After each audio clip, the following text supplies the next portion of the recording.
Hey, people, listen, it's Wednesday. Y'all know what we do over here on Wednesday. Okay, and I'm hoping this be a clean, smooth, easy transition in and out with this recap of Love and Marriage Huntsville because I still did not put up my tree. Okay, so I'm glad to see y'all all out there. We're going to recap this Love and Marriage Huntsville. And I heard the word on the curve is the streets are still hot with Diddy stuff.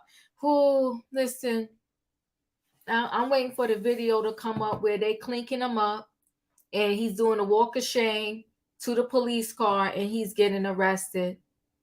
You know, they said, listen, there's a saying that says every dog has its day. Every dog has its day. I promise you this, you never have to seek revenge on anybody. Every dog has its day. Hey, I see y'all out there. I'm glad you're here. Yeah, every dog has its day. People time will come. And you know what they said? It usually doesn't come into the people at the top. Because when their fall comes, the karma wants it to hurt. And Brother Love just came out with his Love album. I told you he changed his name for a reason. He thought this was all going to get him, erase all the darkness. Brother Love. Well, Brother Love going to, come on now, roof. Every dog has his day. Listen, guys, this is Love and Marriage Huntsville, and this episode was bittersweet for me. It said Whitlows stay or Whitlows go. Oh, I'm glad you know me from Sherelle's World, and I'm glad you over here listening. I appreciate you being over here. The Whitlows, I had a love-hate relationship with Tiffany. Big Lou was Big Lou. Big Lou was always laid back and calm. And can I tell you this? You looking for a good man? See if Big Lou got some brothers, some uncles, some cousins, or grandfather or something. He's a good man. He really is. He's standing by his Tiffany. Told Tiffany, I know who I married. I don't care what these streets are saying. I love you. And you see how Big Lou took little man in his one hand. He picked him up with his pinky. The little baby Ace. And the Whitlows are calling it quits. Here's the thing. I told y'all, listen, I could really write the book and I never even did reality TV. I could help these people out. Reality TV, they always need antagonists, so to speak. They always need that person that's going to be willing to take the hit. They always need a Lisa Rinna, a Giselle. I'm trying to think on the other shows who that person is. But they always need that one that, a Dr. Heavenly. They always need that one that is going to be willing, no matter what, to start the mess, continue the mess, and be messy. So, tag Tiffany was it. But they left Tiffany out to dry. They didn't stand by her. They didn't help her. And she felt the only way to keep her check was to keep the mess going. They left her out to dry. I felt bad for her, but we're going to get into it. Chris Fletcher. Who knew that we needed the Fletchers in our life like that on this level? Now, Chris was in there talking to Chris Jr. Chris Jr. suffering with some depression. And the thing what made me sad about that particular scene was he's like, I'll stop and do anything to help you out. And I'm like, oh, that's nice. You stop and do anything to help Chris Jr. out. But what's her name? Lexi was crying out and you told her to get the F on. That's interesting, Chris. But I mean, hey, save one of the kids. I guess you're not into saving them all. Okay. Then we had Tiffany, Kiki, and Stormi. They had to sit down. Kiki's exhausting. She really is. Kiki said, you don't know what Tisha did to me. They had their talk. Martel, he's a special kind of different. He said, Melody's just trying to help me by going back to her maiden name. Then he threw shade on her name. He said, what's a Rogers? Pretty much. I'm paraphrasing. I said, this man is psychotic and sick. Because, Martell, what's a hope now that you have now split from Tiffany? Not from Tiffany, from Melanie. Well, what is the whole name now? We'll wait, Martel. Give us a list. You over there, you getting surgery, and Martel Manor is empty. But you get non-surgery. Make it make sense, people. Okay? Unbelievable. And I think that, Kimmi and Tisha went to the Yanni place, get a little Yanni steam, right? They got a little Yanni steam. And Tisha and this fake, see, here's the thing. All of these girls, they love to kick people off the show, right? They love to kick people off the show. But the thing is, be careful who you kick off, because then what storyline you going to have? What storyline you going to have? Because the best Tisha got is she going to take a pregnancy test. Your man done got fixed, and you taking a pregnancy test, and I'm sitting here like, here go the foolery. Here go the foolery. What are you taking this pregnancy test for? We already know that the pregnancy test is going to be negative. All right? So you taking a pregnancy test. And, before I load this train, I'm going to load the train, and then we're going to talk about Maurice Scott. And we're going to talk about how some of the bloggers, the fans, they watch and then they go too far. Why are you investigating these reality stars' criminal records? Listen, I say often over here, if it didn't happen on the show or they didn't do it on their social media, I don't want to talk about it. I ain't here to do all that. Y'all can go to the other channels. That's what the good thing about YouTube. They got many channels. Y'all go to the other channels with all that. I'm not digging up whether they was in jail. Now, if it's already circulating out there, depending upon who's circulating it, I may address it. But I'm not doing all that. I'm not digging up to say you've been arrested 22 times. Your law license is fake. I ain't doing all that. No, I'm not. So Maurice put a little message out to the people saying, when you want to go dig up somebody's criminal record, make sure you got the right name. Let me board this train. Y'all know what I need in that chat. What do I need? I need a what, y'all? Come on now. Somebody give it to me. Because I'm going to board this train. I need a choo-choo. Come on. Thank you so much for that, smack to you. Okay? I need a choo-choo. Hold aboard, everybody. It's Wednesday night, and we're doing trending. We're not doing trending topics. We're doing Love and Marriage Huntsville, okay? We're recapping it, and the Whitlows have exited the building, okay? They went to the left, and I'm a little emotional about it. But let me go ahead and board this train. Hey, in my opinion. Hey, E. Hi, Diva. Choo-choo. Hey, Emmanuel. Hey, everybody. What's up? Hey, Dr. Love. Hey, Shan. Hey, everybody. Hey, Pano. Hey. Hashtag special kind of different. Special kind of different. Okay. Come on now. You got to tell the people. Then listen, let me tell you something. Here's the thing. I think that we have to, when we're doing these platforms like this, to the best of our ability, we shouldn't just go spilling out anything, any type of information to be sensationalism, okay? We can't do that. We have to have some level of responsibility. That's why if you do it on the show, it's free, it's open game. I saw it with my own eyes. Now, the way I interpreted what I saw is the way I interpreted, but at least I saw something that I'm trying to interpret. But when you want to go digging up criminal records and you don't know what you're doing and you don't have the person's full government name, you'd be surprised if you Google your own name. Sometimes we think our own name is unique, our own government name. Sometimes we think it's so unique. Okay? Then we Google our own name and 100 people come up, bare minimum. They got our same exact name. Some of them have the same middle initial. Okay, and just the age and maybe where they was born is different. You got to be careful when you want to go digging people up. So apparently the bloggers done digged up on Maurice, and he told them to knock it off, pull themselves together. Because that man said, I'm a lawyer for real. He said, keep messing with me and you're going to find out. Now, hold on. Let me just do this before we start this recap. Maurice J. Scott. That's what he said. He said, y'all better get it right if you're going to go looking me up now. Hold on now. Let's play this. Hey, good afternoon. Happy Monday to you guys. Well, I'm actually here to address something that's very serious. I've recently run across a blogger who's been putting false information out there, and I wanted to make sure that no one is misled by this information.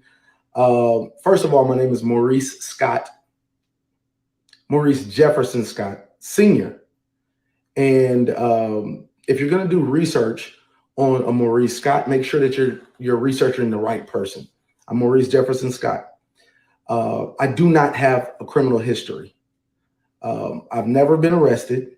I don't have anything more than a citation or a traffic ticket. That's the most I have. Citations and or traffic tickets. That's the very most. Never been in handcuffs. My reputation is something that I'm very, very proud of. And I'm going to defend it. Second thing is, I think that we really need to separate some of this reality television from reality. Okay. And there's an issue that sometimes if we don't see it on reality television, then it's not real. However, I'm an active practicing lawyer. So I'm not going to play about my law license. That's another thing that I'm very proud of. Took me a lot of hard work. Graduated valedictorian in my class and passed the bar first time with flying colors. So not only am I an active practicing lawyer, I have multiple cases. And it's not just in Alabama. I have cases that are co-counseled in other jurisdictions. That's states as well. Okay. So just want to make sure that you guys understand I'm going to protect both of those. So this is one of the things that I want to encourage like bloggers to do. Do a little better research before you attach someone's name to a criminal history. It's very important that you do your homework. It's actually reckless and dangerous if you don't. Some of the allegations were extremely, extremely dangerous. Attaching my person to that criminal enterprise puts not just me at danger, because there may be other people that were involved that think that now I'm that target. So it's not just me that you might put in danger. You might also put my family in danger. So this is something that's very, very serious to me. Even further, I normally don't get on social media and go back and forth with bloggers or try to correct narratives or whatever. But sometimes when, we can't separate reality from reality television and lines that get crossed, then I'll actually step in and address this. So in closing, I'm very, very proud of my reputation. And I spoke to Carlos King earlier today. And you know what? Carlos said, maybe before you just actively just sue them, how about you give them an opportunity to retract their statement? And I'm going to go even one further, right? Because that's actually a good idea. Being in this business for as long as Carlos has been in the business, he's seen all kinds of, stories and narratives and everything else. But I'm going to go one further and give you an opportunity to retract. And I want a public apology for those two situations. Anyone that's speaking negatively about those two situations, I'll give you 10 days. Take the stuff down, and I want a public apology behind it because it's false information, and you could have done a much better job. And it was called into question many a times on your own post. It was called into question the accuracy of the information, and you recklessly disregarded that information. You also posted it multiple times, and you shared the information as if it was true. What I will tell you is this: I'm very, very serious about this, and you will find yourself on the opposite side of a lawsuit, and you'll know that not only am I an attorney, I'm a good one. Oh, damn. Hey, good afternoon. He a good one, okay? So listen, his stepson said, you must know if Maurice takes this much time to address anything, when time is money, your behind is on notice. 10 days is beyond generous. Proverbs 15:32, only a fool rejects wise counsel. You've been warned. Oh, then somebody else said, why didn't he do a video when Coleslaw said she had pictures of him with the linebacker? She said y'all had breakfast and that lady wasn't Kimmi. Don't pick and choose who you want to sue for defamation. Listen, here's the thing. Is it messy? It's messy. But do I think he has a point? All jokes aside, he does. You know, people are going too far. You know, people came after Stormi's business. People are coming after Tisha's business. I mean, come on, you're doing too much and y'all got too much time on your hand. It's too much time on your hand. You got to stop. Watch the show. Recap the show. Have your fun when you recapping the show. If they went crazy on the social media and you want to add that in. But when you want to go start digging, calling these people business, trying to get them fired, y'all doing too much. Y'all doing too much. It's just too much. You don't make it that serious. We don't know these people. No, we do not. We don't know these people. Y'all got to stop. Because you won't want nobody to do that to you. And yes, they open themselves up to reality TV, but what they not open themselves up to is you being an investigator, and then you don't know how to investigate. How you going to investigate and you don't know this person right now? And when you was investigating, I'm sure it had to have 100 Maurices pop up. And don't when they show that police record, don't the person's picture pop up, their mugshot or something? I don't know, because I ain't digging that far, but y'all being messy. It depends on if they doing it on a different site. If they go to the regular site, then yes, it will. But if they doing I'm looking up on the internet trying to backwash back now. Yeah, it's messy. It's messy. But we getting into the recap, people. We recapping what we saw with our eyes on the show, okay? And digging up in these people's business like that. Ain't that serious for me? So Tiffany, KeKe, and Stormi. Now, see, Kiki had a crime watches. Okay, let's dig. Okay? Derby's even, don't be getting me in trouble over here. Don't do that. But yeah, I do. Bring me back now. Bring me back. All right. Okay. So yeah. So Kiki had a Crime Stopper, and so did what's the other girl that had the Crime Stoppers was looking for her? Destiny. Now we ain't digging. You on the TV with the Crime Stoppers. Okay, we gonna get in that business. All right. Okay. Now, so Tiffany and Kiki and Stormi, they have a sit down. Wait, let me back up one more time. That man said he was listening to Carlos King. Well, Carlos King is with the foolery too. And he be doing too much when he doing recaps too. That's why he asked you to cut the blogger a break. Because Carlos King touches the line too all the time. But anywho, let's continue. So Tiffany, Kiki, and Stormi, they're at Stormi's house. Stormi's doing an intervention. Okay. She does the intervention.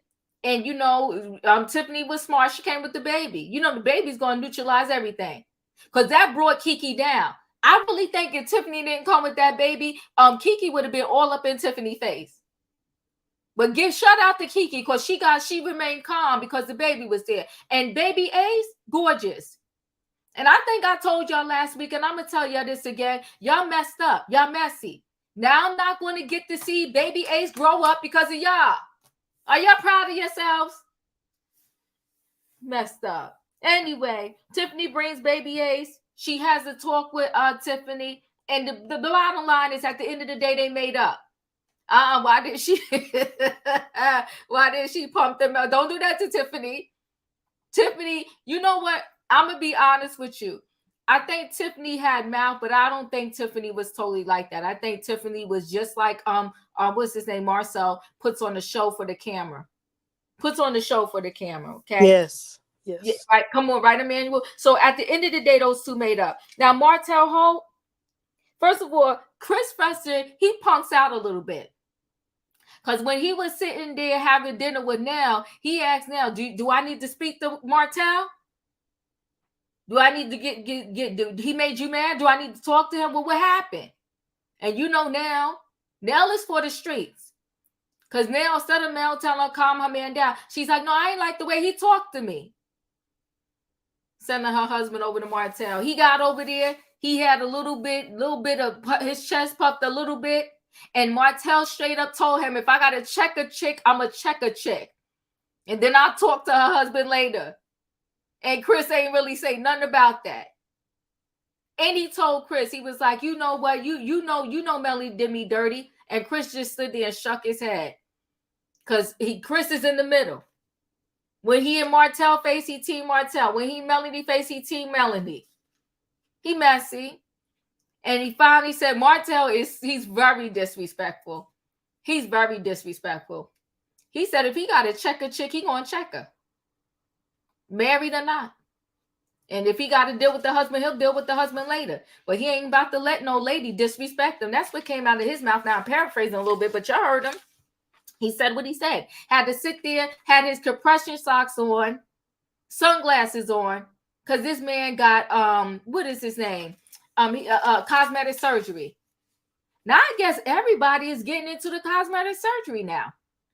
Yeah, I really hear the men doing it, but I guess maybe I was just sleeping. Okay, done got the eyes done, and I don't know. I don't recall seeing Martel with bags under his eyes.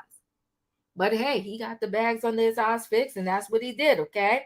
And then Chris wanted to tell Martel how Lexi felt like she's been mistreated. Well, Chris, let's be clear. Don't try to sweep it under the rug. I ain't sleep. Y'all mistreated Lexi. Oh yeah, you did. Now those are those two scenes. I'll just do those two scenes for right now. In my opinion, what do you think about those two scenes? Let me tell you something. Mm-hmm. This Kiki, Tiffany, Stormi sit down. Mm-hmm. We could deal without it.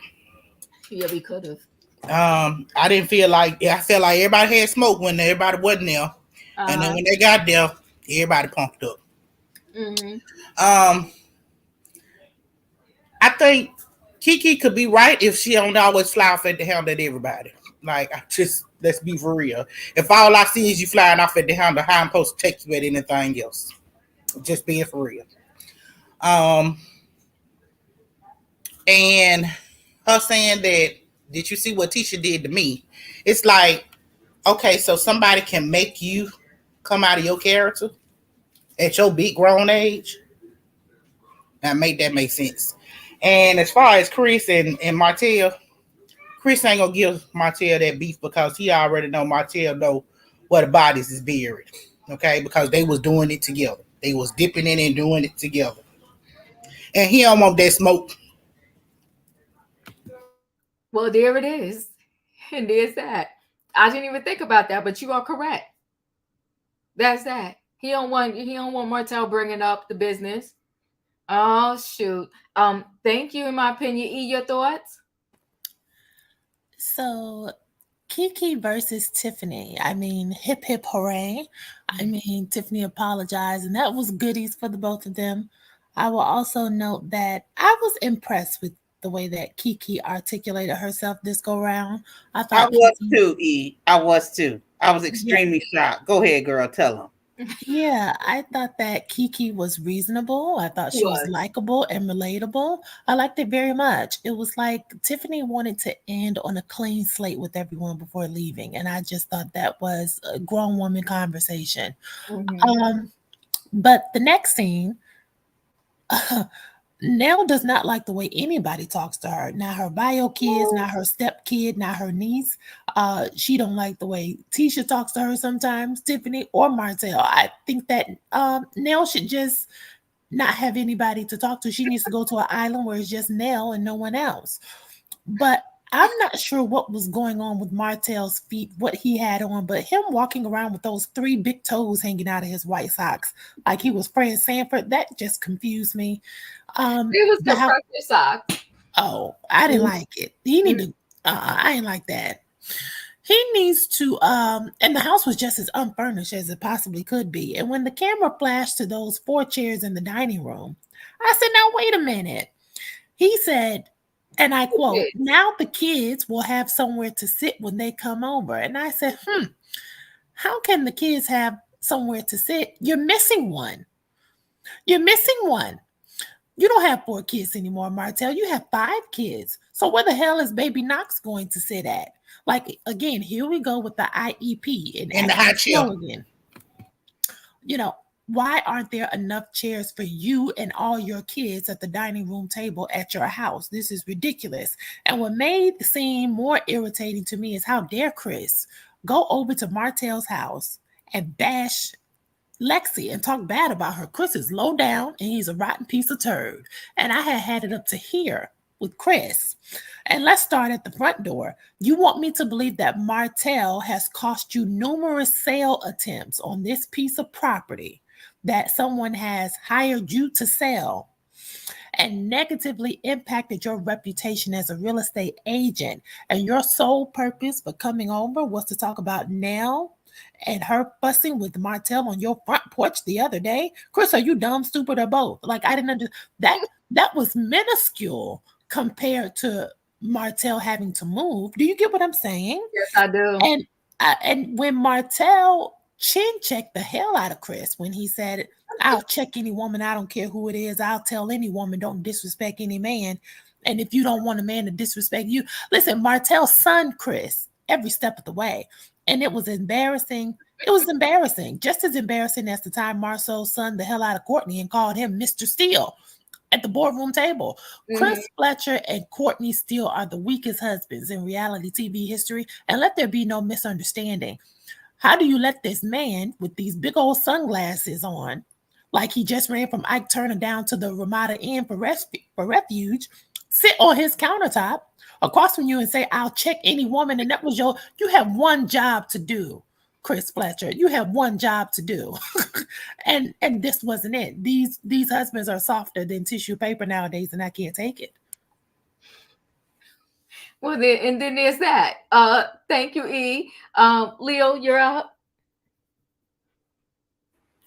Lord Jesus, and in the words of my Uganda sister, she would say, "Father God." I mean, I cannot. So, okay, I am absolutely here for the ladies talking and working out their differences. And I think that the color of the conversation did change when Tiffany and Kiki and Stormi got together. Tiffany already knew she was leaving the show, so she decided to leave on good terms. I respect it. Yeah, I respect that. I did as well appreciate the way Kiki came for it. Kiki articulated herself and spoke about how she felt. She was strong. She was sure, but she didn't raise her voice. She didn't get in nobody's face. Like, I said, okay. Oh, I see you, Kiki. I see you. I think she toned down because of the baby. I do too. The baby, look, that's what Stormi said. The baby was the bodyguard. Yes, he was. The baby was the bodyguard. Shout out to Ace. Shout out to Ace. Shout out to Ace. Shout out to Ace. I mean, Tiffany knew it, that the baby was the bodyguard. She ain't raised her voice. She spoke calmly about how she felt. You don't really know me. So how you going to talk about me? You don't really know what me and Tisha went through. You don't know. So you don't know she did to me. And I'm going to let that slide. It kind of made me like, but at the same time, I'm going to let that slide. That is Kiki's opinion. We maybe, like you always say, Diva, like I always say, we don't know these people. Right. We don't know what they've been through. We don't know their particular issue, their family. She may be talking about something that they did when they were 6, 7, 8, 9, 10 years old, 12 years old. We don't know. So she's saying things was done to her. Okay, I'm going to let it ride. Right. Whew, but this thing, the way Martel checked Chris Fletcher was, it was actually epic. I don't see Martel as a man that has a whole bunch of backbone. Is he trash?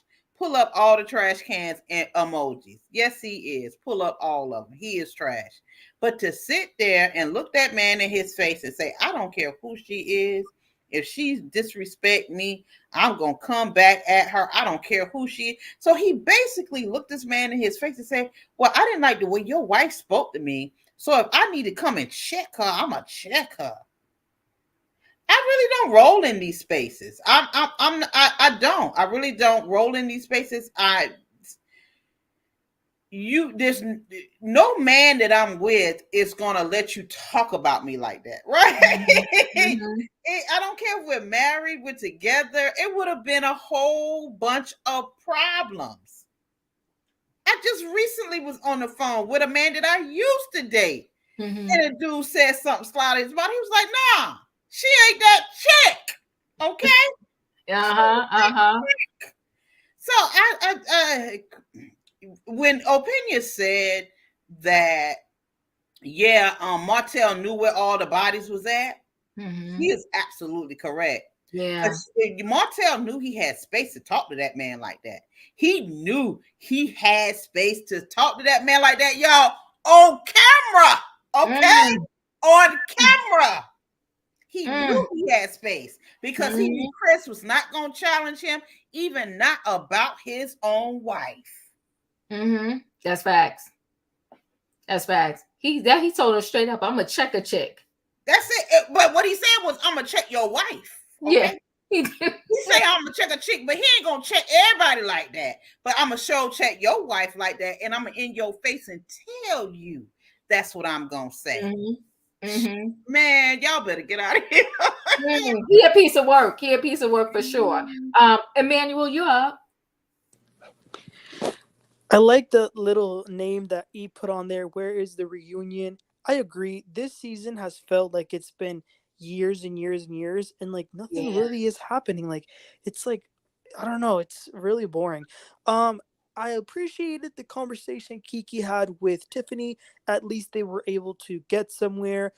Will they ever be friends? They won't, but at least they're okay. And good job to Stormi for planning that. Martell, listen, I know a lot of men like to get bag surgery because they don't like the bags under their eyes. So that's you okay. do? Yeah, a lot of men, like, especially when they get to like their yeah. late 40s and stuff, a lot of them do it. Which is okay, but maybe you should worry about having your priorities, first, your house and stuff like that before you do that. With Chris, I think Chris knows how crazy his wife is, so he kind of like was just like, it's whatever. And yeah, that's pretty much all I have to say. Thank you. I appreciate it. Dr. Love. Okay, hey everybody. So, these two scenes. I would say, with the first scene with Tiffany, I do hate that she's leaving and but I do like the fact she is leaving on a good note. I guess that's in another scene to talk about. Or I don't know, I just feel like Tiffany, um, she came on as how could I say, a troublemaker, but I don't think she felt she was gonna have to stay in that space. That's what I really think and then once she realized, like, wait a minute, and all what she's risking as well, that's when I think, like, now it's like, yeah, it's time for me to go because you want, um, how can I say, give me another character or m- put me in another space as a different character than this character forever starting stuff, forever saying negative stuff. That's the only thing you exposing. And so that's that. And then with Martell, I really feel like something is wrong with him. And with what happened with him and Chris, this is why I love that Greg, which is Nini's husband, and what was Cynthia's husband name? Peter. Peter. I just feel like between one of them two old schoolers, they would have got Martell Young's self together. Not cuss. They would have got him together. Even, yeah, yeah. Do I agree with you, Emmanuel, saying Chris know how his wife is? But yeah, you're not just about to sit there though and say no crazy sideways stuff, knowing we on TV shooting a scene. Yeah. And But that's you know pretty what? much it. That I feel is Martel. That's the real Martel. Oh yeah, no, I feel that's really him. But I'm saying for Chris, Like that's when a different character of me would have came out if I was Chris, because Chris do seem laid back, but at the end of the day, like I said, that's kind of made me agree. But you're not about to disrespect me. Like I would have wanted him to really stand up for himself because I know he got it in him. So He got it in him, but I think I'm connecting to what, in my opinion, saying Martel know where the dead bodies is, and he already know that Martel let loose on Marcel, right? He said thousands of women, but even I don't think it was thousands, but there probably definitely was some others. So I think in the beginning, what Martel problem is that his affair was being exposed, and right. I think Melody felt the same way. That their like his affair was being exposed and it was breaking up their marriage, but yet I believe that all the other men on the show had some infidelity too. Right with him. Yeah, right with him. Yeah. Right. And that's why I think Marcel went and got that vasectomy. But see, Martel should have followed, but Martel wanted a whole bunch of kids, but he should have followed behind him. And that's pretty much what the men is saying to him. Pretty much to say, we sorry you got caught. We sorry Yep. you was dumb. Yep. We, but we didn't get caught. Quit trying to put us on blast. Yes. And, because we're smarter than you. Or to me, sometimes Maurice and his brother always try to tell him, we try to tell you to leave that person alone. Quit Yeah. trying to be in a relationship and you married. Yeah. So yeah, and Supposed to hit I it know and quit Chris it. told him something. Mhm. Yeah. You're supposed to hit it and quit it. Yeah. Yeah. He messed up. He didn't follow the rules of the game. Shan, your thoughts? Beautiful gowns. Beautiful gowns. I didn't Yes. I didn't watch the You're episode messy. like I told y'all. Oh, But that's I can gather what happens. I had saw the trailer. We'll come back to Yeah. you. I'm just here for support. Okay. There you go. Support us. Support. Okay. We appreciate it. Okay. Hey, good. PRP. Hey, Sean, girl. Hey, Okay, my I got to get my tree up. Okay. All right. So listen, Kimmi and Tisha went to the Yoni Steam place. Tisha was playing games with us with this whole taking a pregnancy test. Here's the thing too. I think at some point, some of them, when they don't want to do their true life, they run out of storylines. What else can you make up? So Tisha was sitting there telling Kimmi, she got a coach. They may go to counseling. She may stop working. I was like, blah, blah, blah, blah, blah. Like it was a waste of a scene for me, but it gave Kimmi something to do. So shout out to those two at the Yoni place. Okay. Now, which would have been nice. And see, this is where all of these other reality TV shows are messing up. And this is how Married to Medicine is still winning. Because even though they may not all get along, there are many scenes where all of them are still together. And I'm talking about Married to Medicine, where you have these other shows, the minute they don't get along with somebody, they don't want to film with them. And then you have these little pocket scenes that don't make no sense. There should be scenes where we have to see, and that's what these producers need to start doing. Okay, I know you said you ain't getting along with this one, that one, that one, but I'm sorry, y'all gonna have to have a fake phony dinner together and act like y'all made up. Okay, that's what I would do. Now Chris, Fletcher and Chris Jr. comes over to Chris's office, and they talk.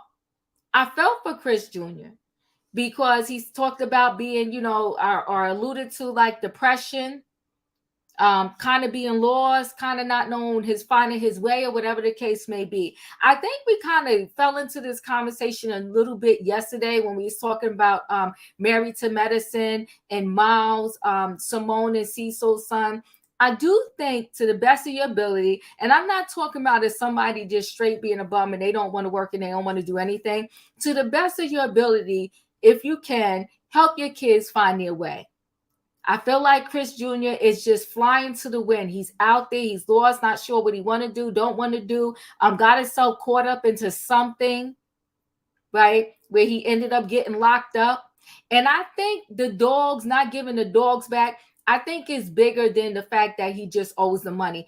I'm getting in my head that he wasn't really taking care of the dogs. Right. He couldn't afford them.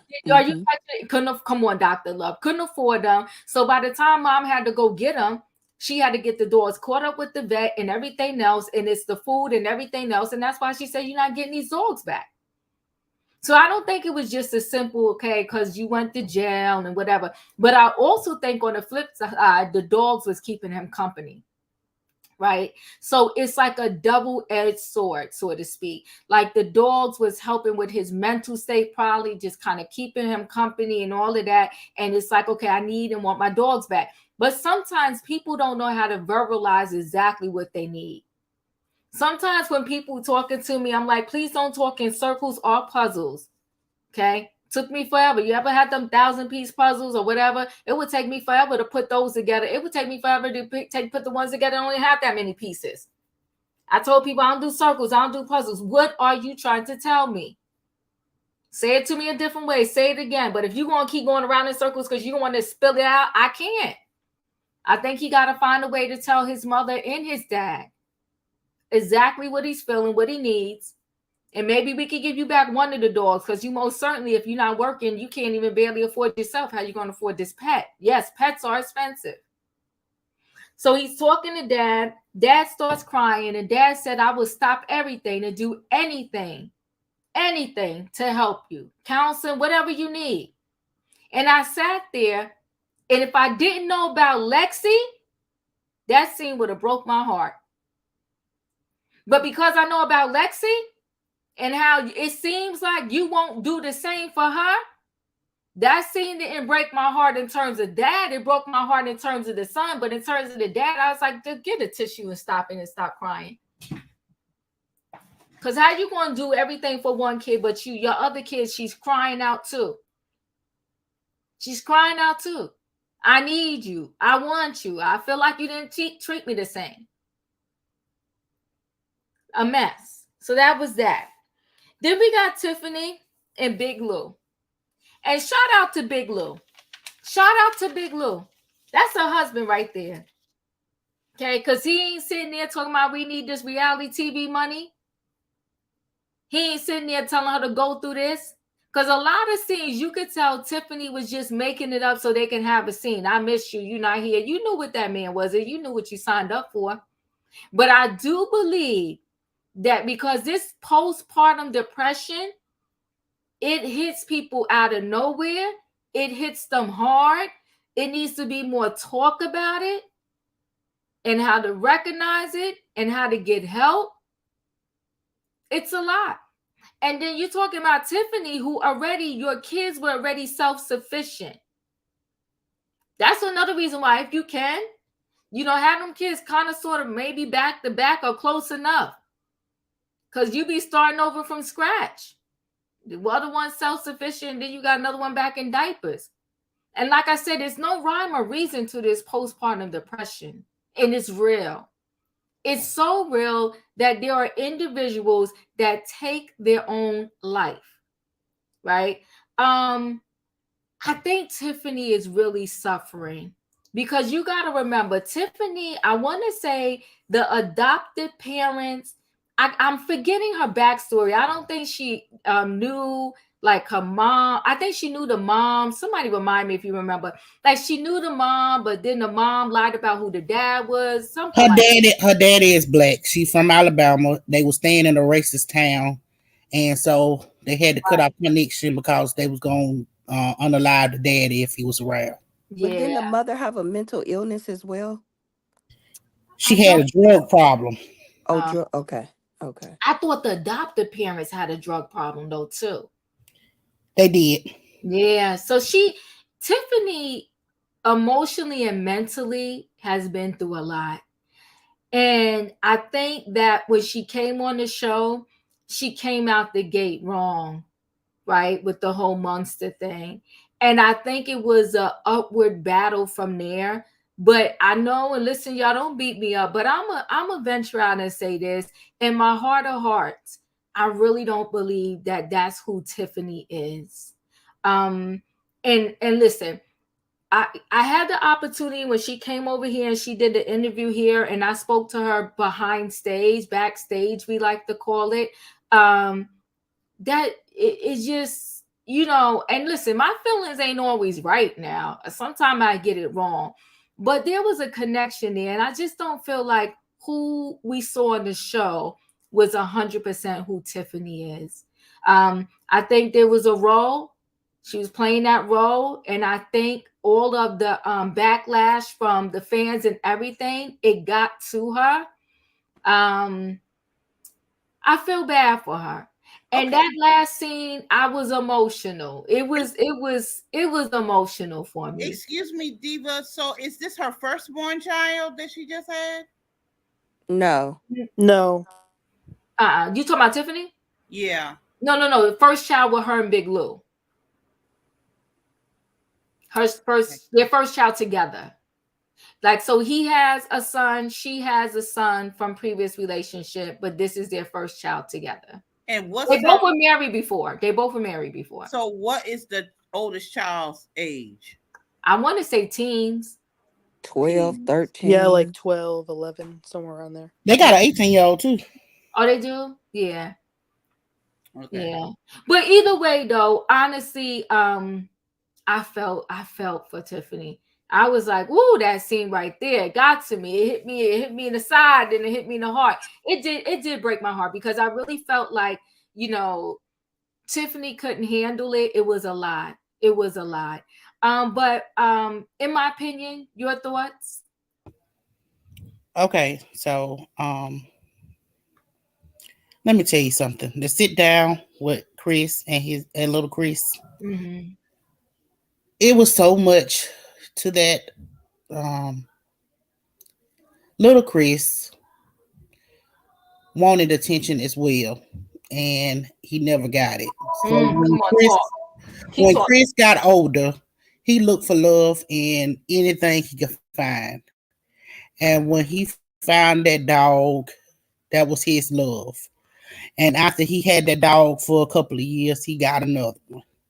And he prided himself on his dogs. He takes pictures with his dogs.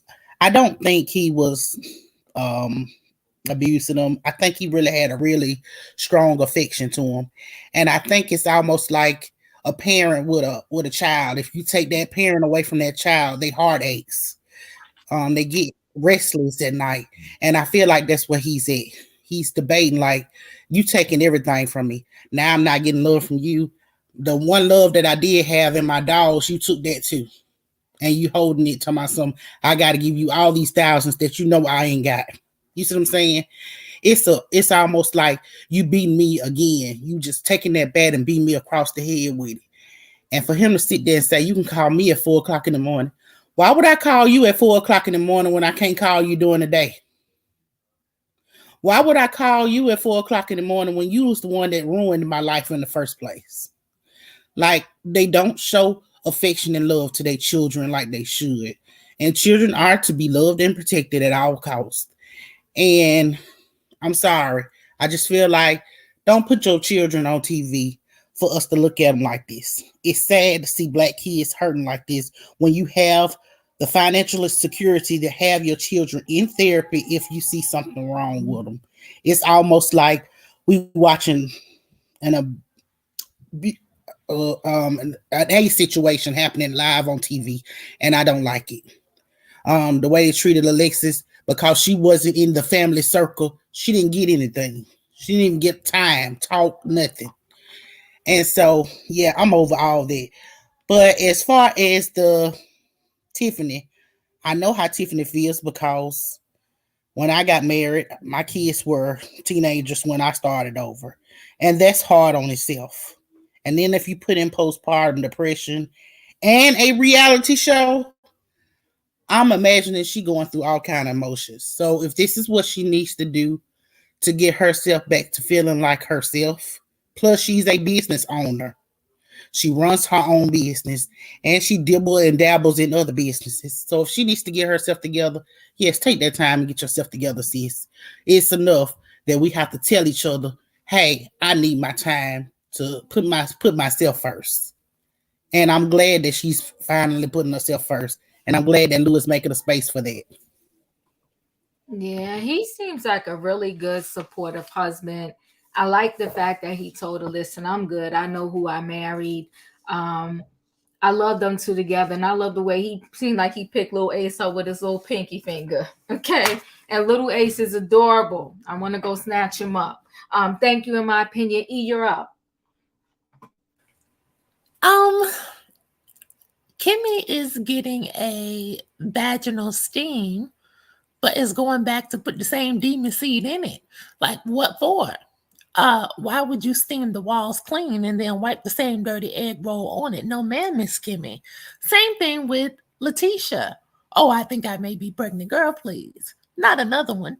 We can't handle another Scott. This generation is already behind. Don't add to it. And nonetheless, Tisha was saying, oh, I've been yelling at the kids and I've been yelling at Marceau. I've been gaining weight and throwing up. First thing I thought was thyroids or premenopause, but a baby by Marceau. Girl, that was the farthest thing that would have crossed my mind. But okay, your earrings were cute though. What was this? The scene I really wanted to talk about, because you said Chris and Chris the second. Girl, when that son said that he had been working and hustling, I knew exactly what that was. And he topped it off and said he had been out at the studio to do music. See, this story. I did catch that. I did catch that. Go ahead. 10,000 times I've seen it. Okay. Chris the second is not interested in working nobody's job. I'm looking at this hood booger, say nothing, jailhouse tattoos all over his neck, arms and chest. I was spent with it. He had on that diamond Jesus piece, like I told y'all before, diamond watch and earrings, but no job and no puppies. Okay, now, AKA the most important thing in his life, because he keeps talking about this puppy. Nell should have just left the dogs where they were and left them to let God's will be done. Because here's the thing, if you weren't going to give them back and you were going to moan and complain about paying the veterinarian bills just for him to come over them and see them at your house, what was the point in even getting them and holding them over his head? She should have left them where they were. Oops. But this is my thing, because I couldn't take anymore. Chris, the senior, is out here selling Sunset. The big brother has a warehouse company. And then Chris, the second, is sitting here looking like a fool, dressed like a fool. And the only job it seems like he is looking to get in his professional life is to be a professional broken home maker, because he fits the job description for a hoodlum black male, running in and out of the projects and leaving behind newborn babies to women who already have newborn babies. I was so irritated, and I had to go to his Instagram. And sure enough, I was right. I told y'all last week, I will bet $500 he smoke all day. All he do is smoke, rap, and hang out with thugs. And in the music video that he posted in 2017, he's wearing a child's play mask and costume and running behind a Donald Trump lookalike and chasing him with a butcher's knife. Oh, hell no. It's all making sense to me. Who wants to be around this? He said his big brother don't fool with him, and the sister thinks he's crazy. And when I found out that he was rapping, I said, oh no, this is King Harris all over again, just on a lower scale. That's all I could think. And I felt like, Chris Sr. had the nerve to activate the woe is me. Everybody's against the black man in America SIM card when he said, oh, it sounds like you're going through depression and it scares me. When he said it scares me, I had to turn up the volume. I'm like, what? And he said, I'll stop everything I'm doing to help you. Feeling isolated as a black man is a problem. When he said that in his confessional, Diva, I almost called you, because he has some goddamn nerve. Where was all of this compassion and empathy for Lexi? Wouldn't you be just as concerned that she may be going through depression and feeling isolated, especially if she grew up in a separate household from her father's everyday family? See, Chris, the senior, treats Lexi like a son and treats Chris the second like a daughter. If you ask me, wouldn't you be more concerned about your little girl who's out there in the world with this white man? Wouldn't that be concerning to you? See, Chris is wrong is two left shoes. And the reason Chris the second is such a problem is because they do coddle him and baby him too much. Oh, I bailed you out. You owe me $5,000 now. You owe me $3,000. Perhaps if they treated Chris the second like they treat Lexi, he would be a better person. And if they treat Lexi like they treated Chris the second, then she would be a softer woman. Now, how about that? Oh, damn. Last thing, Lewis and Tiffany breaking the fourth wall and talking about their position on the show. I'm going to make it quick. I know I'm over the time. Listen here, as in my opinion would say. When Tiffany said, I still have a business to run and I have a baby to raise, it sounded almost like she was making $15 an hour working at T-Mobile. The reason she is so stressed out working and making money is because Carlos ain't paying. Oh, damn. Okay, when people think of Carlos King, they think of the reality stars he's produced, i.e. Jocelyn Hernandez and Nene Leakes. That's the draw in. But the drawback is he's not paying these people the high livable salary Jocelyn and Nene made. Tiffany could go on a sabbatical leave from work if Carlos was paying her $200,000 a year. Tiffany could hire a nanny, a personal assistant, a housekeeper, a therapist, the whole nine if Carlos was paying. We're on episode 26. That's ridiculous. That's why I have it up here in my name. Where is the reunion already? 26 episodes? This thing has been on since December. I mean, cut it. This is ridiculous. It's December again. Like, stop it already. Like, listen, the reunion has already been filmed, okay? And he's holding on to it like the sea witch holding on to Ariel's voice. This is criminal. He is overworking these everyday people who still have regular jobs, a 9 to 5, and then he is filming them from 6 to 9. That's what she said. I work a regular job. I come home. I still have on my same makeup, and then we're filming from 6 p.m. to 9 p.m. She might as well do YouTube. Then he is attacking their self-esteem at the reunion when they did that flashback. Oh, that was sad. Because if he does not understand that this is brutal. Yeah. When they showed the flashbacks and Carlos told Tiffany and Lewis they were messy, trifling, and rude, and held over the threat of termination over their head on that public stage, Carlos was 10,000% wrong.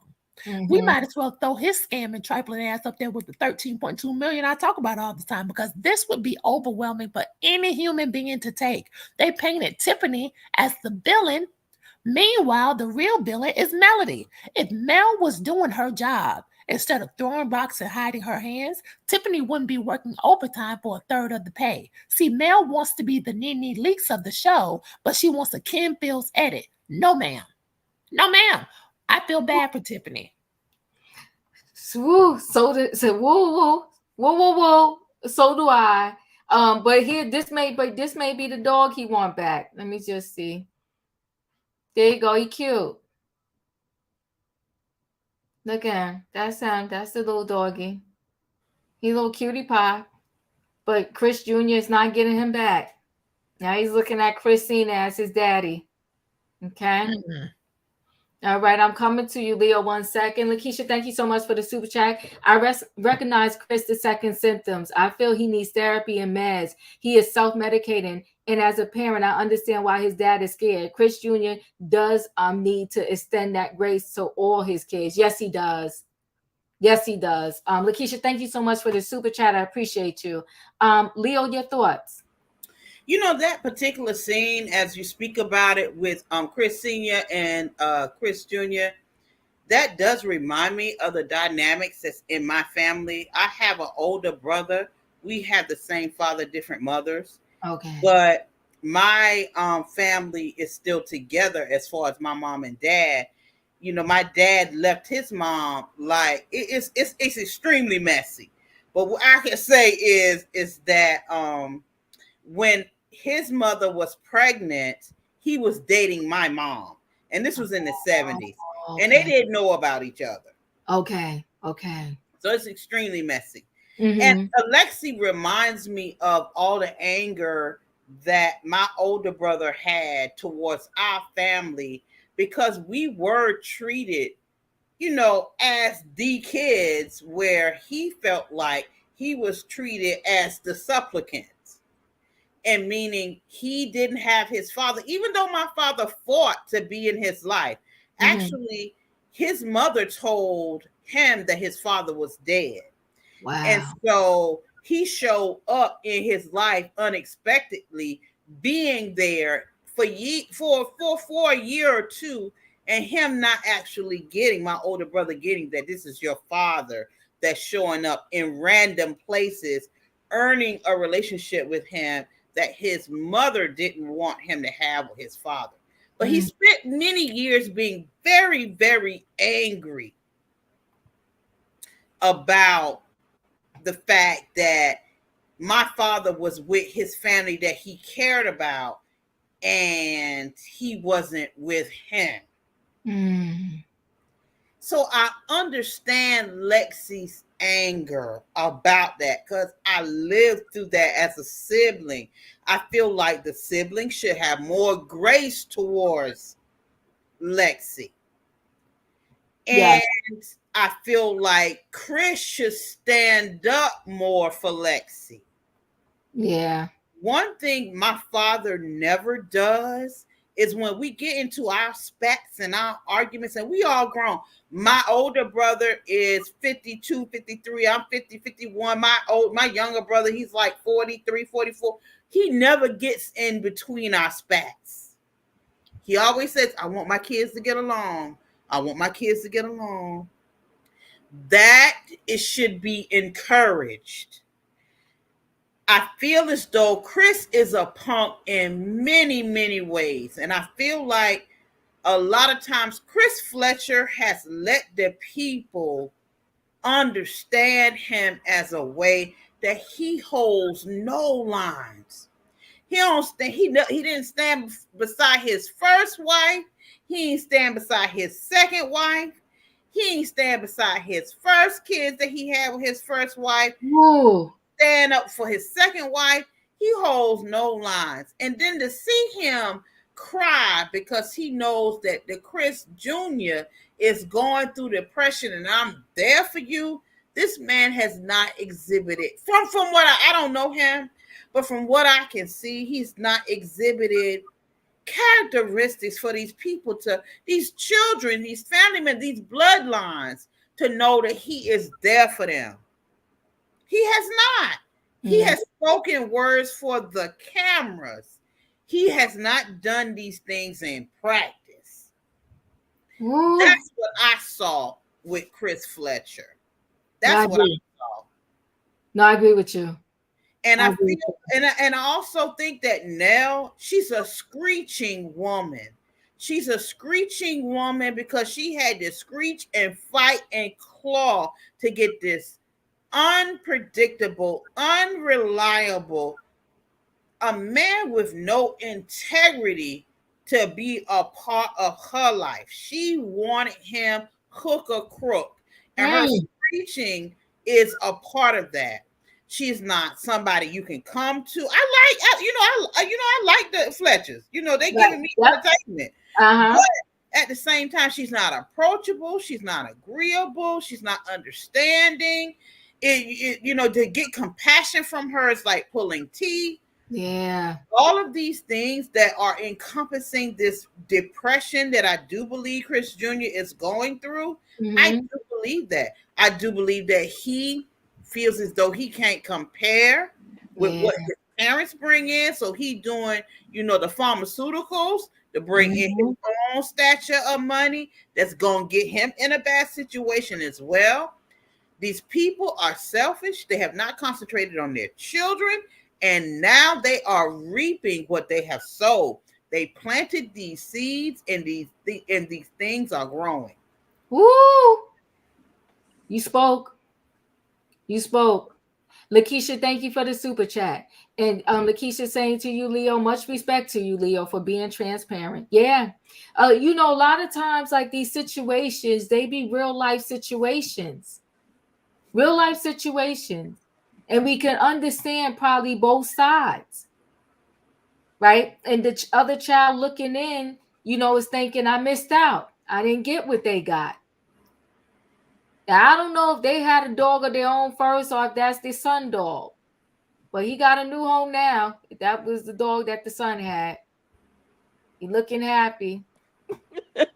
Hello. Just saying, I'm just Hello, saying. L. I'm just saying, That's look the at. dog. That's that dog. I think that's the dog. I think that's the dog. Emmanuel, you're up. You don't know. He thinking, this ain't my daddy, but I'm being treated good. I'll take it. Emmanuel, did I come to you?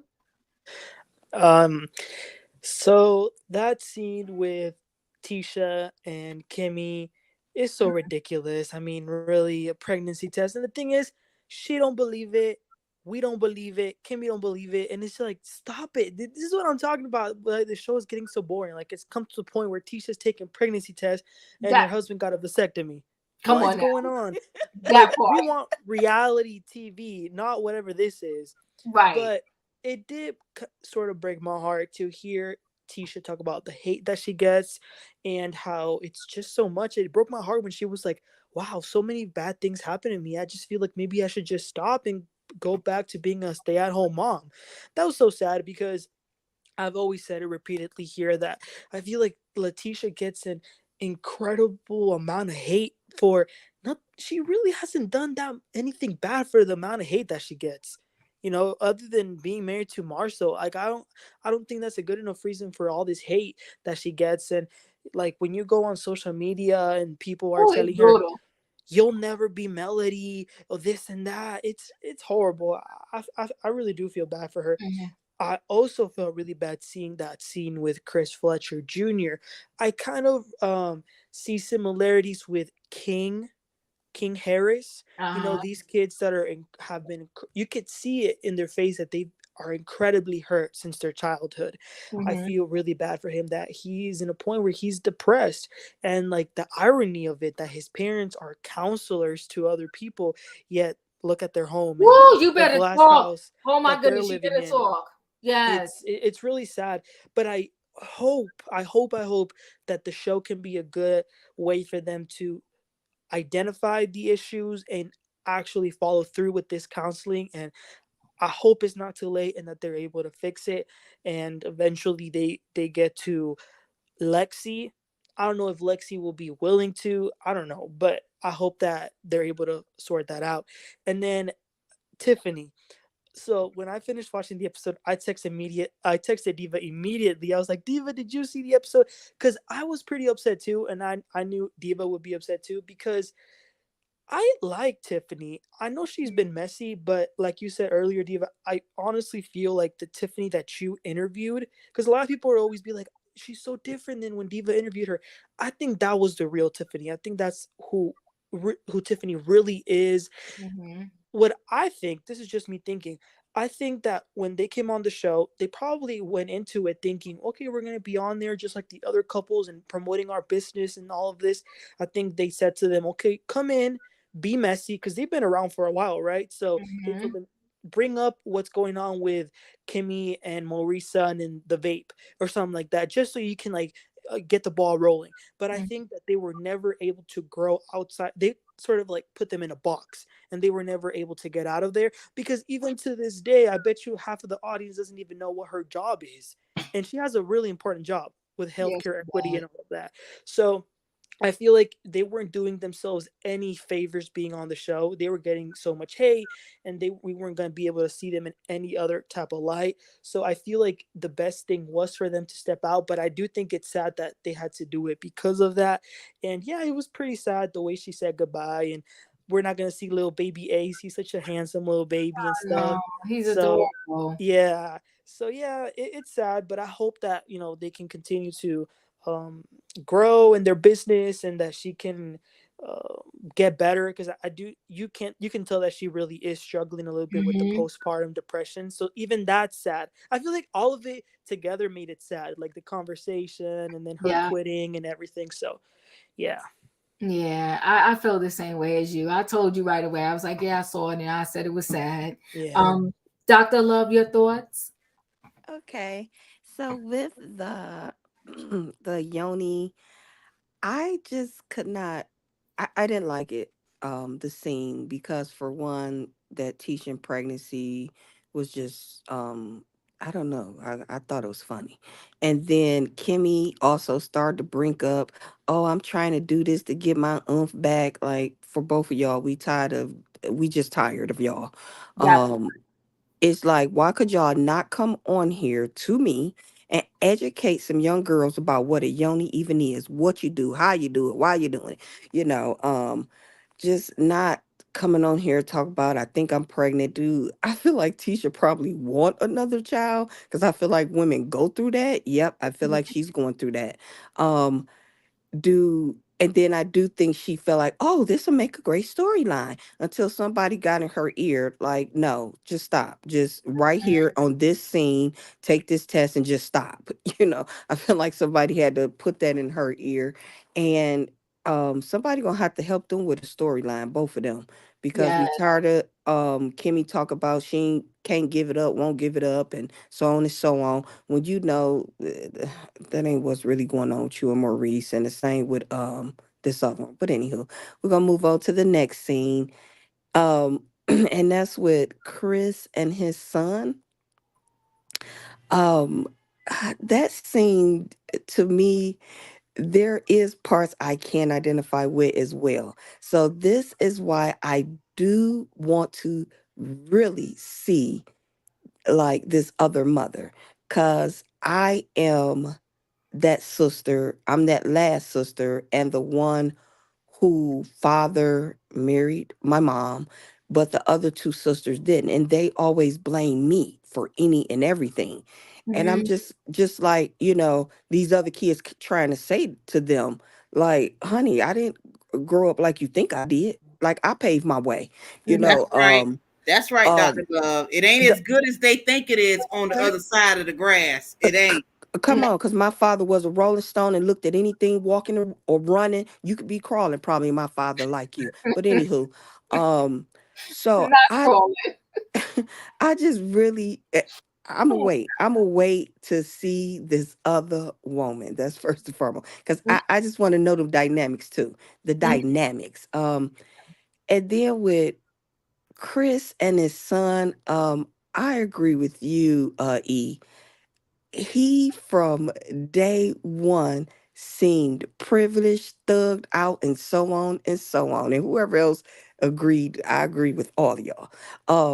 And um, do I think they've all tested Chris? I think they've all tested him as we say like that king did. So I think that's an issue too within that family dynamics. I feel like it's a lot going on with that.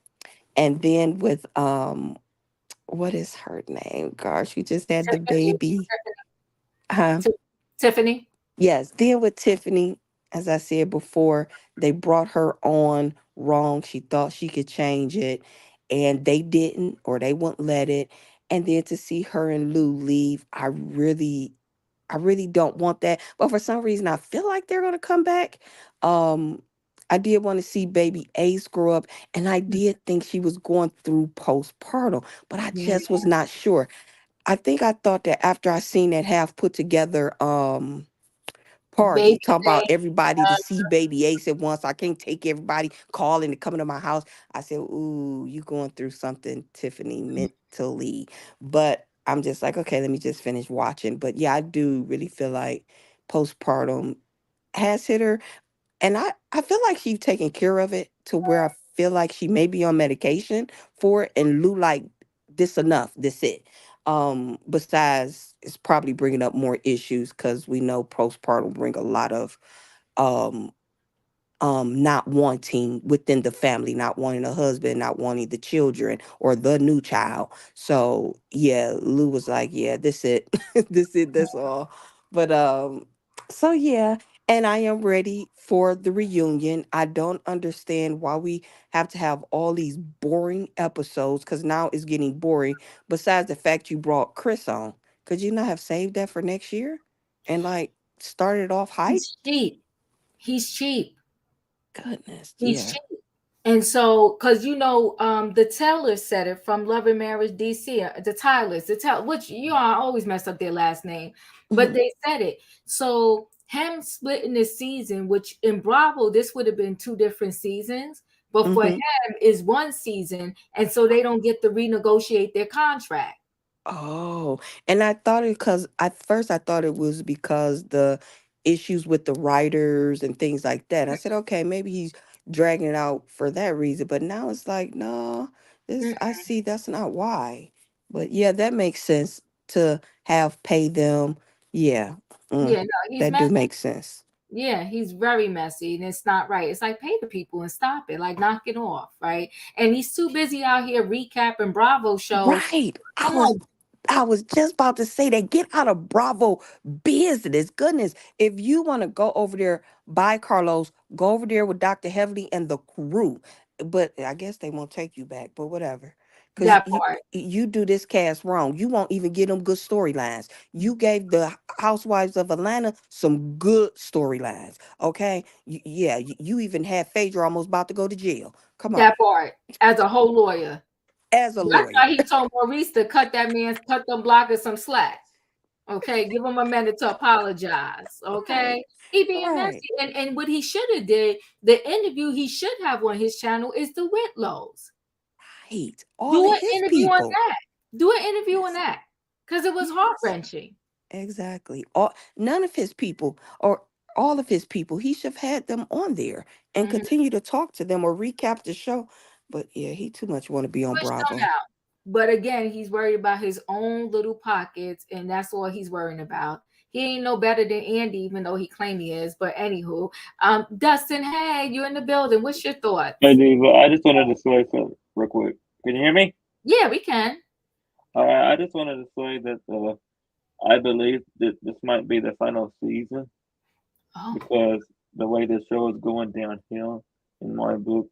But I hope it's not. But I just think it's going to be the final season. It might be, but right. I just if he doesn't make a lot of changes, I just had this funny feeling that this will be the last season, and we won't be seeing it back for another season.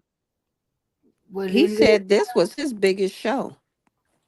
Yeah. Oh, Well, wait. Yeah. I don't, be- Go ahead. I'm I sorry. don't believe that because if that's his biggest show, then why ain't he introing his own network instead of talking about Bravo all the time? That is so tiring and sickening, and I don't believe that we'll have another season. If we do, I will be really surprised. Yeah. Yeah, Bravo gets him more views, but his business is own. And he has Bell Collective, right? And people love Bell Collective. I just have not had an opportunity Oh, to see that. yes. That's a People love it. beautiful So show. my thing Yeah. is pump your own shows, blow up own. He messing up that show too. Oh, he is. Well, he's messing up at all of the shows. Yeah, because he And do have them girls now going against each other. When I liked it Here's the how thing: they were Carlos don't want to do southern. his job. He don't come nowhere near. He don't come near Alabama. He don't come near Mississippi. So how you gonna run a show and you don't never go check on your cast members? Oh, okay. Got it. Mm. Got Yeah. it. Okay.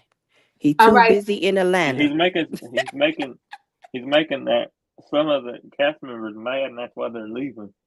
He's making them upset and mad. That's why they're leaving. Just like Tiffany. I think that Carlos King had a lot to do with that. Probably so. Listen, guys, I'm glad because y'all might be able to put the bottom half of my tree up tonight. But before we go, I will warn everybody in the chat. This video I'm about to show can be a little triggering, but I'm showing it on behalf of Tiffany Whitlow. Speaking her truth because it's really, really is very serious. Because even I want to say, who just had the baby? What's the tennis player name? Serena. Yes, Serena Williams. Give me a minute, Dustin. Serena Williams just recently came out and said, I'm not okay. She just had her second baby, right? So many people go through this, and we need to have a lot of awareness out there and to say to people, like, you know, even if you don't know what you're feeling, get help, seek help. Now, I will say this, in the medical community, now they have a form, whether you're going for a regular office visit, but especially if you just had a baby or if you're pregnant, they have a form for the patients to fill out saying, you know, do you feel sad? Have you thought about unaliving yourself? Bapa, bapa, bapa, bapa, who? So they're trying. The medical community is trying, but They can only try but so much. You have to speak to your professional. You have to speak to the doctor. You have to be okay and let them know, like, I need help. Even if you simply say, I don't know what's going on, I just know something is going on. So I want to show this video, but I'm giving a trigger warning. If you think you won't be able to handle it, maybe you want to sign off and out now. But let me just show this. I only need 2 minutes and 49 seconds, guys.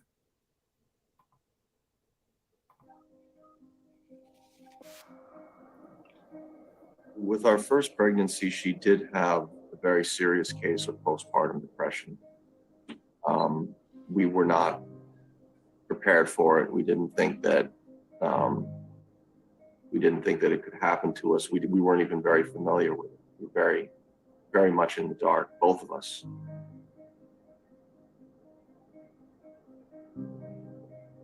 Small signs of changes in her personality that if you didn't live with her, you wouldn't have noticed.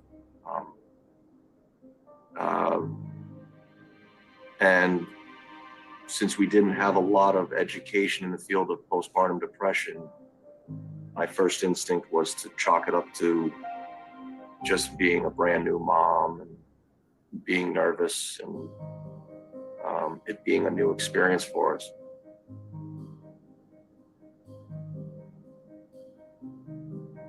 Couldn't recognize the person sitting in front of me. So we dropped my daughter off with her grandmother and got her to the hospital, where they said, yeah, this is postpartum depression. It's probably one of the worst that you could see.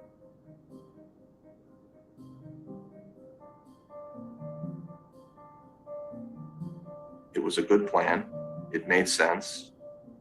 We were going to get her on her original medication system. Going to take any chances. She was going to go right back on it. But we just didn't anticipate how much faster it would return this time. And what happened over the span of weeks the first time happened over the span of 4 or 5 days, and we just were not prepared for it.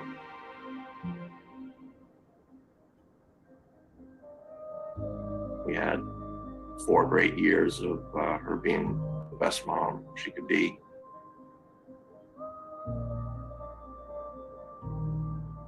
She was a healthy, fully functioning adult, very warm, very happy, very outgoing.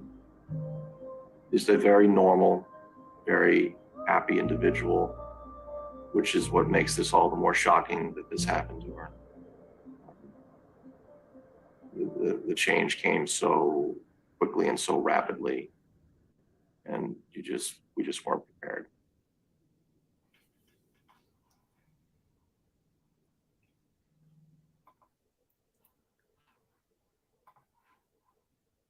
All right, yeah.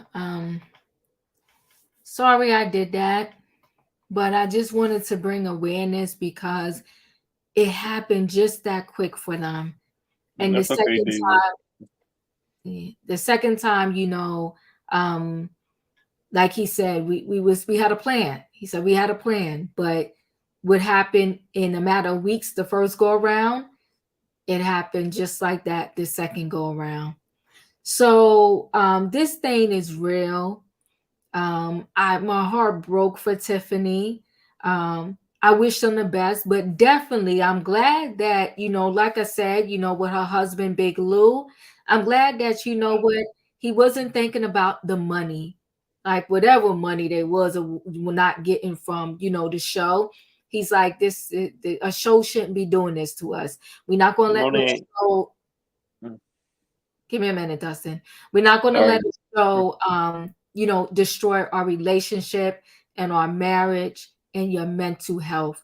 So I commend Big Lou for, taking that step and telling Tiffany, like, I love you. And I know it broke Tiffany's heart. And when she got up and walked away to just go feed the baby, I was like, this scene is heart-wrenching for me. But when you need help, the number is 988. I got to learn how to put these numbers and stuff and be able to pop them up on the screen, but it's 988. I just want to go around and get a final word for everybody. Dustin, I'll start with you. I just want to say that money is not that important. Your mental health and your mental health is more important than money to me, and especially what I am going through right now. As everybody knows, it's been a very rough time, and my best friends have been very close to me, including you and everybody on the panel. You guys have helped me through a lot, and I just want to say that. Thank you, Dustin, and we're always praying for you. Appreciate you sharing. Thank you. You're welcome. Dr. Love? Yes, I just want to say that was a beautiful story to end on. And of course, I am so happy you brought awareness to that. And there is medication, and I know it can be a family trait. So if you know that your grandmother or somebody like had a breakdown, is what they used to call it back then after they had children and anything, most likely it could be something hereditary that runs in your family. And you can get medication the day you deliver. I know from experience because I had to have it with all my children. So, and don't be afraid to ask your OBGYN, to let your OBGYN know how you feel. So yeah, but thank you for bringing awareness to that. And everyone have a good night. Thank you, Dr. Love, and thank you for sharing. I appreciate you. Yes. Emmanuel, you're up.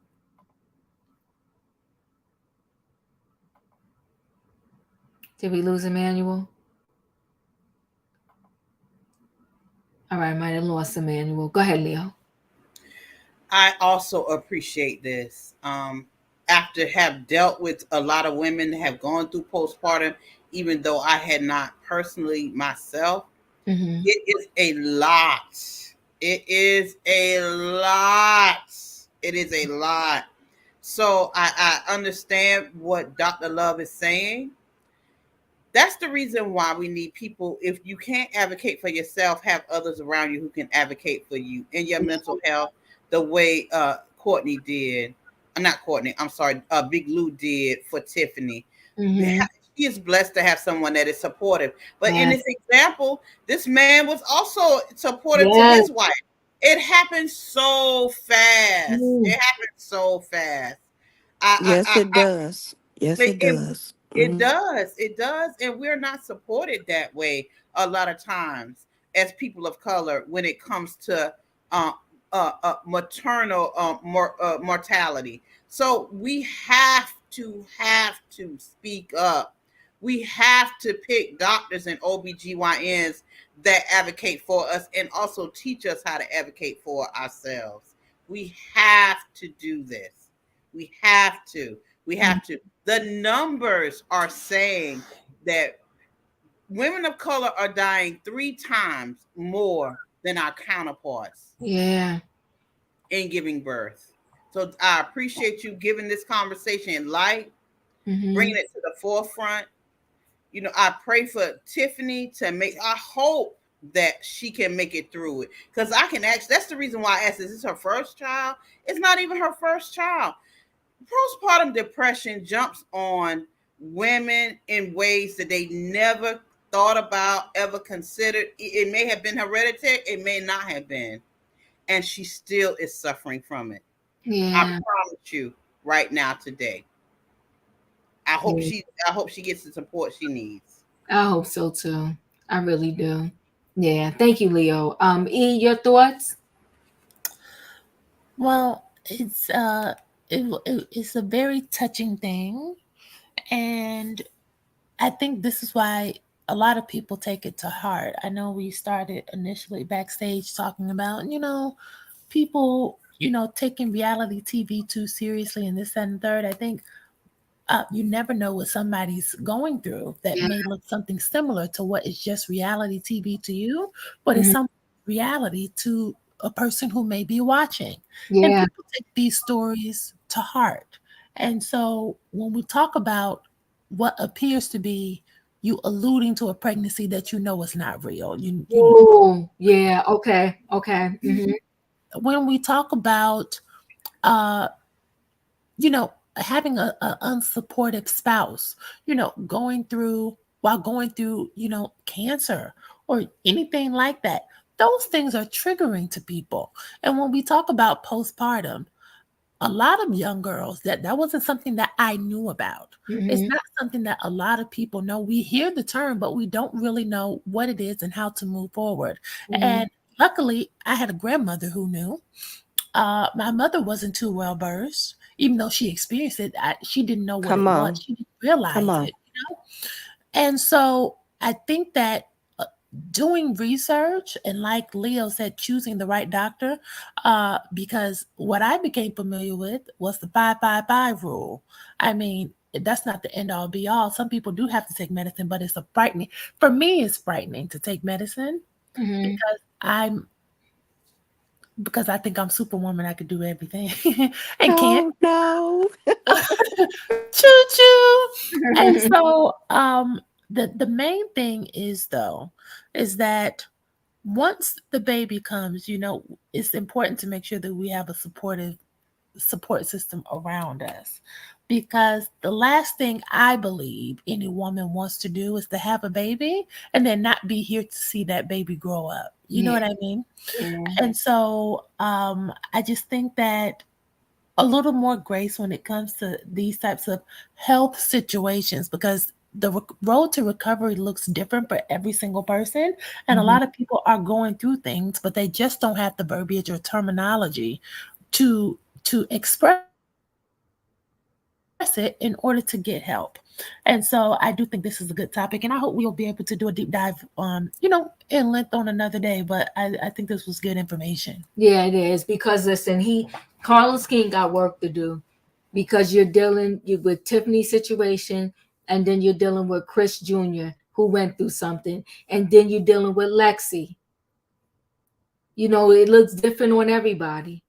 Lexi, whether it's the kid's perception. I was speaking to Royer, and I was a big fan. I love that show. I know many people didn't like her, and she got threats too. Iyanla Vanzant. Oh, honey, I was front and center at that TV for. Oh, I love Iyanla. Fix my life. I was front and center, but there was one family that she had brought in. I don't even remember the family situation, but they were sitting at the kitchen table, and she had these people run in and act crazy and whatever, right? And then they ran out.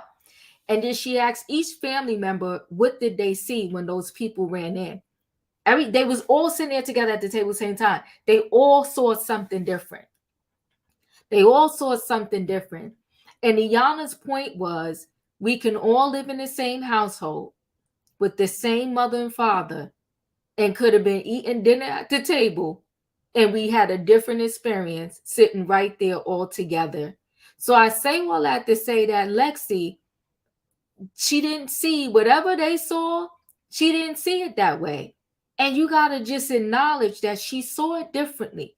She felt like the outsider. And you just got to acknowledge that. Whether it's right or wrong really doesn't matter. What matters is she feels like, because they really do, like Leo and Dr. Love said, they feel like the grass is green on the other side, that you live this great life because you was in the house with dad.